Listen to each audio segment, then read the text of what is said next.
En 2013, Harrison Okene trabajaba como cocinero en un remolcador frente a la costa de Nigeria. El barco, con una tripulación de 12 personas, estaba ayudando a estabilizar un petrolero.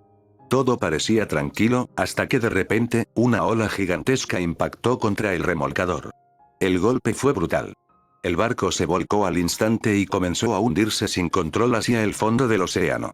Casi toda la tripulación quedó atrapada en sus camarotes. Las puertas estaban cerradas con llave. Una medida de seguridad. Pero esa misma medida provocó que nadie pudiera salir, excepto Harrison. En ese momento, estaba en el baño. Sentado en el inodoro cuando la ola azotó. Se había levantado temprano para preparar el desayuno. El impacto lo lanzó por los pasillos, rebotando por todo el barco mientras se hundía violentamente. Cuando el remolcador tocó el fondo marino, a unos 30 metros de profundidad, Harrison Okene logró encontrar una pequeña burbuja de aire. Se refugió en una parte estrecha del barco, improvisando una especie de refugio con 2 colchones apilados para mantenerse fuera del agua lo más posible. Pasó 60 horas allí solo, sin comida, sin agua, y casi sin oxígeno. El aire que respiraba se volvía cada vez más tóxico, cargado de dióxido de carbono. Sabía que no podría aguantar mucho más. Pero entonces, una brigada de rescate llegó al lugar, no para salvar sobrevivientes, sino para recuperar cadáveres. Uno de los buzos exploraba los restos cuando, de la nada, una mano lo tocó suavemente, como si no quisiera asustarlo. La cámara del buzo lo captó todo. Era Harrison Okene quien estaba vivo. Casi en shock. El equipo no podía simplemente sacarlo así como así. Después de tanto tiempo bajo el agua, su cuerpo había absorbido grandes cantidades de nitrógeno. Si lo llevaban de golpe a la superficie, podía morir por un síndrome conocido como las curvas. Lo vistieron con un traje especial y comenzaron un ascenso lento, cuidadosamente calculado.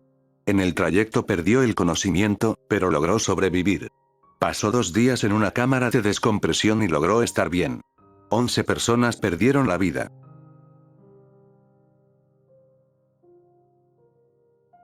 Ocurrido dentro de una fábrica ubicada en la zona industrial de Israel. El accidente ocurrió mientras se realizaba un proceso en que las bobinas se montan a una cadena que las mueve, para permitir inspeccionar y reparar cualquier defecto en ella. En medio de ese proceso, una cámara capta el momento en que la bobina se cae y comienza a rodar, provocando la movilización de al menos 3 trabajadores. Uno de ellos decide interponerse para detener la bobina, usando sus manos. Pero por el gran peso y la velocidad de la bobina, esto es imposible.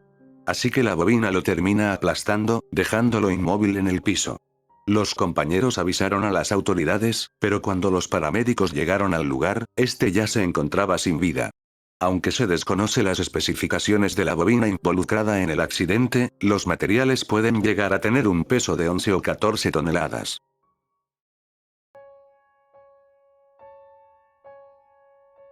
Ocurrido dentro de una planta agroindustrial ubicada en la zona rural de Paiján, provincia de Ascope, Perú.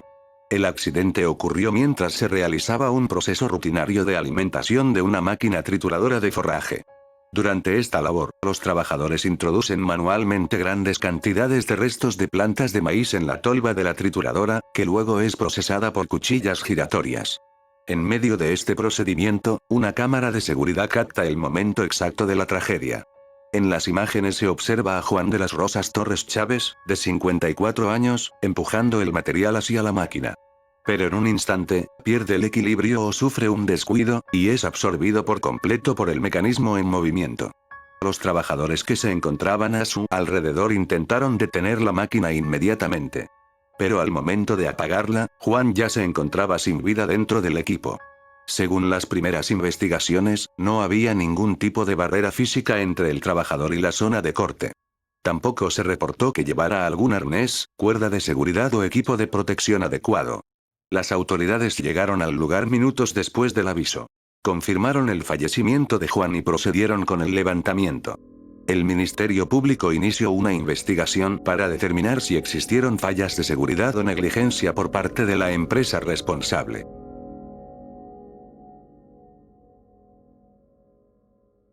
Ocurrido el 19 de noviembre de 2020. En Tartaristán, Rusia. Un hombre llamado Marat, de 59 años. Descrito por algunos como una persona agradable y sociable. Tenía 2 hijos y era divorciado. Trabajaba en un almacén de la empresa y una cámara de seguridad capta el momento en que Marat se encontraba manipulando un torno. Una máquina herramienta que se utiliza principalmente para dar forma a piezas mediante el corte, lijado, taladrado o pulido. Funciona haciendo girar una pieza sobre su eje mientras una herramienta de corte se mueve en diferentes direcciones para trabajar sobre ella. Marat vestía ropa normal y de manga larga, se inclinó hacia el torno para afilar alguna de sus piezas, cuando de la nada, el torno se enciende agarrando a Marat, cuando en menos de un minuto, lo succionó y lo destrozó completamente. Seguía girando cuando el lugar se empezaba a tornar de rojo. Después llega otro trabajador rápido para apagar la máquina, pero lamentablemente era demasiado tarde. El trabajador que lo vio, obviamente estaba tan impactado por lo que ocurrió. Ocurrido el 19 de febrero de 2006, México. Era un domingo a las 2 de la madrugada, cuando un gran grupo de mineros en San Juan de Sabinas, Coahuila, se encontraban trabajando. Eran alrededor de 65 trabajadores a más de 100 metros bajo tierra. En la hora ya mencionada, la mina en la que estaban trabajando, sufrió una terrible explosión por una acumulación de gas metano, que fue aumentando su efecto debido a las condiciones deplorables de seguridad de la mina. El lugar ya había tenido reportes de fallas de seguridad desde el año 2000. Y en el año 2004 se asentaron 43 violaciones a la norma de seguridad, pero a pesar de esto, las autoridades omitieron supervisar que se subsanaran las fallas que fueron detectadas. De los 65 mineros atrapados, todos perdieron la vida. Permanecieron atrapados y no fue capaz poder recuperarlos, exceptuando 2. Ya que las temperaturas del estallido superaron las de un horno crematorio. Se indicó que seguirían las labores de rescate de los demás mineros en la mina, por parte de la empresa industrial minera México del Grupo México, dirigida por Germán Larrea Mota Velasco, pero esto no ocurrió.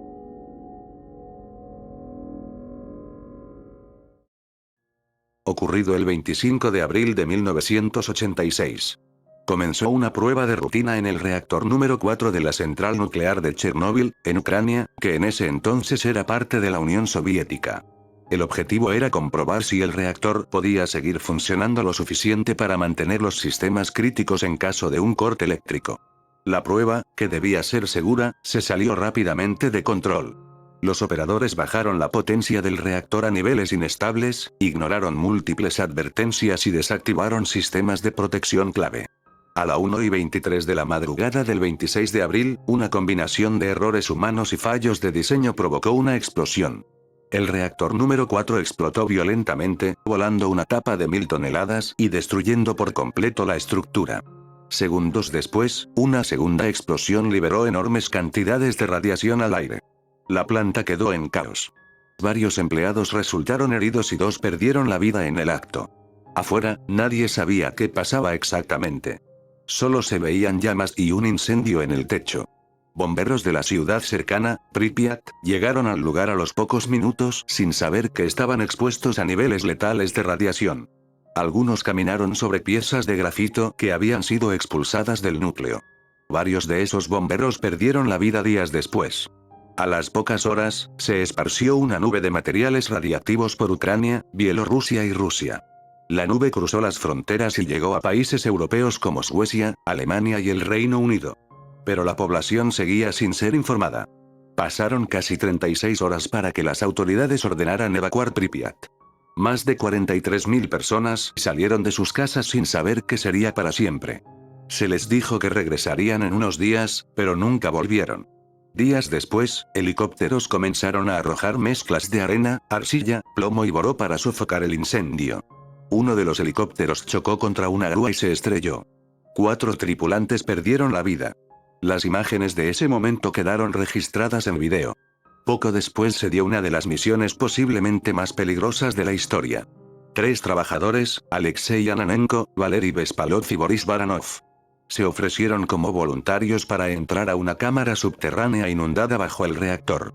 Si el núcleo fundido tocaba el agua, habría una segunda explosión que afectaría a millones.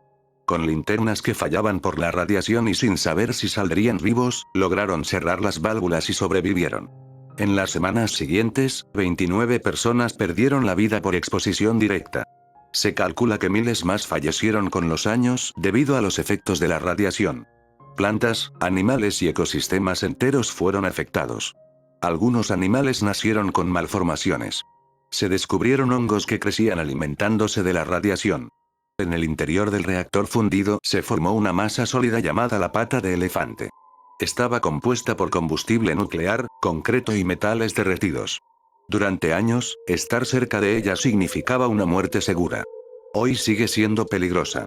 Chernóbil se convirtió en una zona de exclusión. La naturaleza reclamó el lugar. Algunos habitantes regresaron ilegalmente, y otros lo visitan con permisos o de forma clandestina. La ciudad de Pripyat sigue abandonada.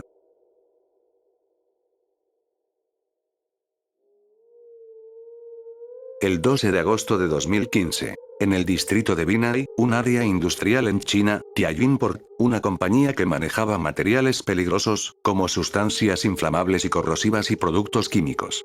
Eran pasadas las 11 de la noche, cuando una columna de humo se levantaba desde los almacenes de la empresa. A la media hora se escuchó la primera explosión potente pero parecía controlable, pero 30 segundos después vino la segunda explosión. Una bola de fuego iluminó el cielo como si fuera de día, la onda expansiva tan potente que rompió ventanas a más de 20 kilómetros, y la fuerza del estallido fue equivalente a más de 20 toneladas de TNT. Los bomberos llegaron, pero fueron alcanzados por la segunda explosión donde muchos perdieron la vida al instante, literalmente desaparecieron. En el almacén se almacenaban más de 700 toneladas de cianuro de sodio, junto a nitrato de amonio y otros químicos inflamables.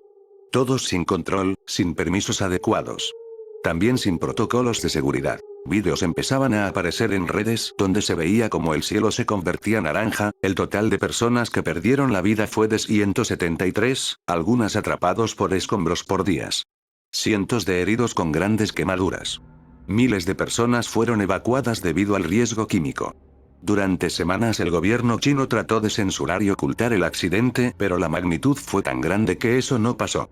La causa de esto fue el almacenamiento ilegal de materiales peligrosos, violaciones a normas de seguridad y corrupción de funcionarios que permitieron que todo eso se acumulara en una zona densamente poblada.